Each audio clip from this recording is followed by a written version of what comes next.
بسم اللہ الرحمن الرحیم۔ السلام علیکم۔ Happy independence day to all my viewers. کچھ کہانیاں کتابوں میں نہیں ملتی، وہ مٹی میں چھپی ہوتی ہیں۔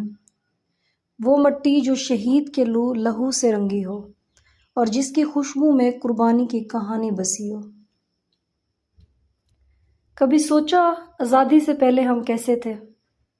مسلمان اپنے دین پر عمل کرنے سے ڈرتے، مسجد میں اذان دینے پر مار کھاتے، قرآن پڑھانے پر پابندیاں، اپنی زبان بولنے کا بھی حق نہیں تھا۔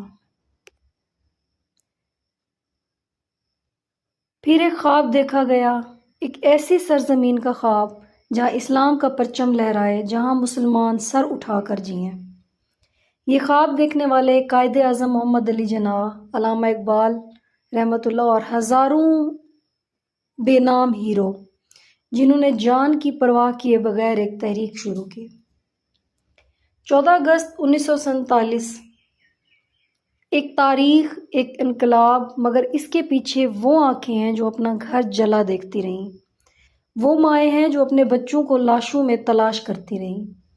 کسی نے اپنے بیٹے کو قربان کیا، کسی نے اپنی ماں کھو دی، مگر پاکستان کے خواب کو ہاتھ سے نہ جانے دیا۔ ٹرینوں میں لاشیں، گلیوں میں خون، چیخیں، آنسو، آگ، لیکن اس سب کے پیچھے ایک صدا تھی: پاکستان زندہ باد۔ آج ہم آزاد ہیں، پرچم آزاد ہے، اذان آزاد ہے، لیکن سوال یہ ہے کہ ہم نے ان قربانیوں کا حق ادا کیا؟ کہ ہم اس وطن کو اس خواب جیسا بنا پائے جو ہمارے بزرگوں نے دیکھا تھا؟ آزادی صرف جشن نہیں، یہ امانت ہے، یہ ہماری پہچان، ہمارا ایمان، ہمارا فرض ہے۔ آئیے آج عہد کریں، ہم پاکستان کو ایمان، اتحاد اور قربانی سے سنواریں گے۔